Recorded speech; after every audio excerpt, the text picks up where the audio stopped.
सबसे पहले मैं तमाम मीडिया के भाइयों का वेलकम करता हूं और आपका शुक्रिया अदा करता हूं। हमारे जो प्रेस कॉन्फ्रेंस का मेन मुद्दा ये है। मैं इस वक्त कश्मीर में हूं और कुछ डिस्ट्रिक्ट्स का दौरा करने के लिए यहां पर आया हूं और आज भी मैंने काफ़ी जगहों का दौरा किया है, जिसमें हमने एक जम्मू कश्मीर के अंदर एक पैगाम लेके जाने की कोशिश की है। सबसे पहला हमारा पैगाम ये रहेगा कि जम्मू कश्मीर के अंदर जितने भी हमारे युवा हैं, नौजवान हैं, उनसे हम अपील करना चाहते हैं कि वो नशा से दूर रहें, क्योंकि नशा से हमारे जो नौजवान हैं वो उसकी तरफ जा रहे हैं। हमने यही मुनासिब समझा कि नौजवानों को खेलकूद की तरफ हिस्सा लेना चाहिए। और दूसरा हमारे तरफ से यही अपील रहेगी, जिस तरीके से हमारा जम्मू कश्मीर हिंदू मुस्लिम भाईचारे के नाम से जाना जाता है,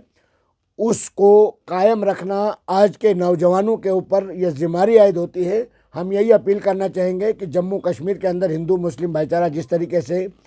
पिछले कई सदियों से बरकरार है, उसको मज़ीद मजबूत करने की ज़रूरत है, क्योंकि कुछ शरारती तत्व इस अमन पसंद माहौल को और हम आपसी भाईचारे को ख़राब करने की कोशिश कर रहे हैं। उनसे हमेशा बच के रहना चाहिए। और दूसरी बात जो इस वक्त हमारे सामने आया है कि सबसे पहले मैं ये बताना चाहूँगा, जिस तरीके से हमारे जम्मू कश्मीर लद्दाख के अंदर जितने भी हमारे एसपीओज भाई और बहनें काम कर रहे हैं, उनके लिए पिछले काफ़ी समय से हमने एक संघर्ष शुरू किया था, जो आज की डेट में भी जारी है। मैं कश्मीर से देश के प्रधानमंत्री और देश के होम मिनिस्टर साहब से ये अपील करना चाहता हूँ कि हमारे जम्मू कश्मीर लद्दाख के अंदर जितने भी हमारे एसपीओज भाई हैं और बहनें अपनी जान को जोखिम में डालकर अपनी ड्यूटियां सर अंजाम दे रहे हैं, उनकी रेगुलर पॉलिसी फ्रेम कर दी जानी चाहिए और उनकी सैलरी में इजाफा किया जाना चाहिए। और हमारे जो एसपीओज भाई हैं, आप जानते हैं कि वो एसओजी में भी उनको तैनात किया जाता है। जो हमारे वीआईपी के साथ as a security vehicle allot होते हैं, उसमें बतौर ड्राइवर भी हमारे कई एसपीओ भाइयों को रखा जाता है। और बहुत सी जगहों पर हमारे कुछ एसपीओ भाई ऐसे भी हैं जो मेडिकल डिपार्टमेंट के डिप्लोमा उनके पास है, एक्सरे टेक्नीशियन है, वो हर एक चीज़ उनके पास होने के बावजूद भी उनको जिस तरीके से पुलिस चीफ कई बार टेम्परेरी वर्ड्स यूज़ करते हैं, उसकी हम कड़े अल्फाजों में मजम्मत करते हैं। क्योंकि अगर हमारा जम्मू कश्मीर लद्दाख का एसपीओ टेम्परेरी है तो उसको एसओजी में ड्यूटी आप कैसे लगाते हैं,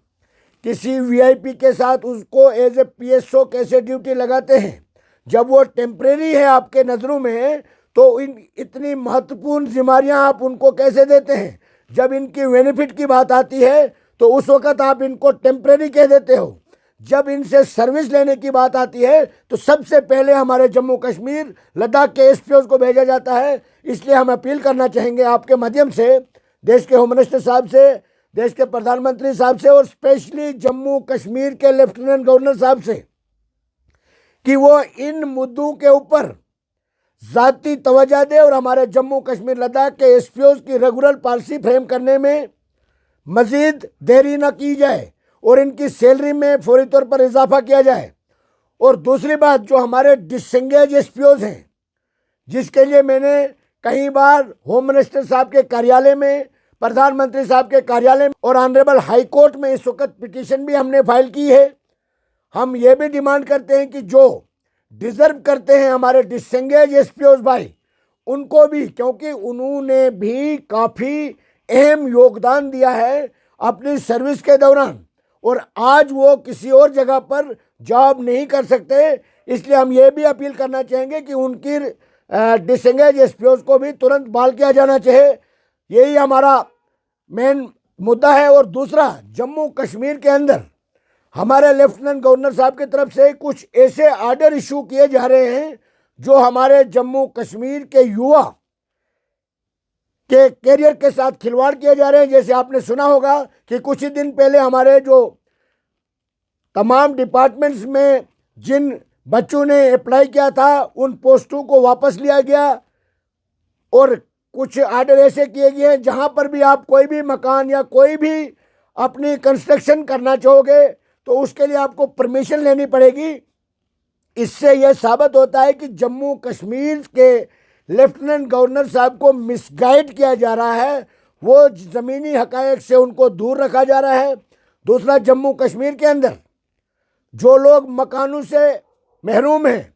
यानी आवास प्लस में जो लिस्टें बनाई जा रही है उसमें भी जो डिज़र्व करते हैं लोग, उनको बिल्कुल नज़रअंदाज किया जा रहा है। इसलिए एलजी साहब को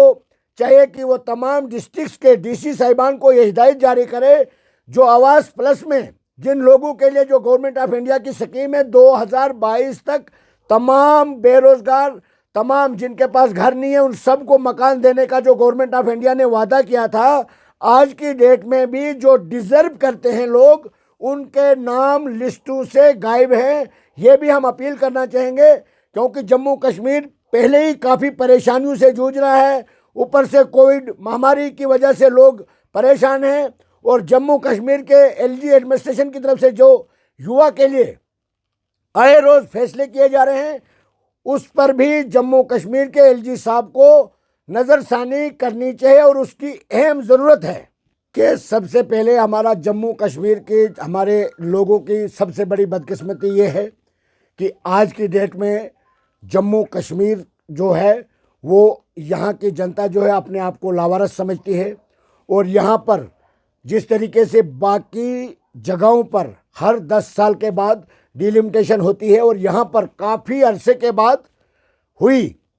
और उसमें भी इस तरीके का भेदभाव किया गया है जिससे इस वक्त जम्मू कश्मीर के लोग,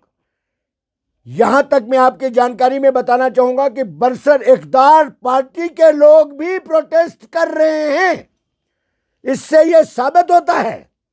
कि जम्मू कश्मीर के लोगों की किसी भी पॉलिटिकल पार्टी को, स्पेशली जो बरसर इक़्तिदार पार्टियां हैं, उनको जनता से कोई लेना देना नहीं। ये जो डिलिमिटेशन हुआ है, इन्होंने अपने वोट बैंक को बनाने के लिए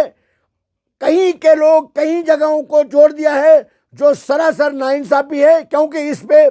हर एक का रिएक्शन आ रहा है। और हम भी ये कहना चाहेंगे कि जब तक ये चीज़ें डिलिमिटेशन रिपोर्ट को पब्लिक डोमेन में नहीं लाया जाएगा, जो पब्लिक कहेगी, क्योंकि आप देख लीजिए कि कई इलाके ऐसे हैं जहां पर एक कॉन्स्टिट्यूंसी में जाने के लिए 20 किलोमीटर का फासला है, उसको 50 किलोमीटर के साथ जोड़ दिया है। इससे यह साबित होता है। और दूसरी बात, एक बहुत बड़ी सरप्राइज बात यह देख लीजिए कि हमारे अनंतनाग कॉन्स्टिट्यूंसी को पुंछ राजौरी के साथ जोड़ा गया है। इससे आप खुद ही अंदाज़ा लगा सकते हो कि डिलिमिटेशन है या ये अपने घरों में बैठ के जो बातचीत करते हैं, ये ज़मीनी हक़ाइक़ से कोसों दूर हैं। इस डिलिमिटेशन में बहुत सी कोताहियां हैं और इस पे नज़रसानी करने की बहुत ज़रूरत है। तभी जाके जम्मू कश्मीर के सभी लोगों को डिलिमिटेशन की तरफ से जो कॉन्स्टिट्यूंसी भरनी है, तभी इंसाफ मिल सकता है, जब इस पे सही तरीके से नज़रसानी की जाएगी। तो